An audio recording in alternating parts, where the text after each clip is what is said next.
ভক্ত প্রাণের প্রেমে। তবে এই প্রেমকে দান করলে কি হলো? মূর্তি তোমার যুগল সম্মিলনে সেথায় পূর্ণ প্রকাশেছে। এটা বিরাট বড় কথা।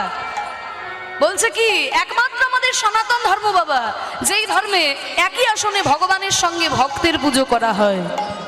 পৃথিবীর অন্য কোনো ধর্মে হয় না। হয় কোনো ধর্মে দেখাতে পারবেন ভগবানের সঙ্গে ভক্তের পুজো হয়? একমাত্র আমাদের সনাতন ধর্মে হয়। দেখুন, যে আসনে রামচন্দ্র পুজো পায়, ওই একই আসনে কিন্তু হনুমানও পুজো পায়। হনুমান রামচন্দ্রের ভক্ত।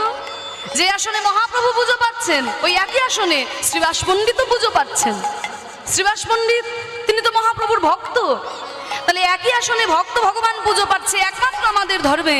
কারণ আমাদের ধর্মে মনে করা হয়, যেখানে শুধু ভগবানের পুজো হয় সেখানে অর্ধেকটা ভগবানের পুজো হয়, আর যেখানে ভক্ত ভগবানের পুজো হয় সেখানে পূর্ণ ভগবান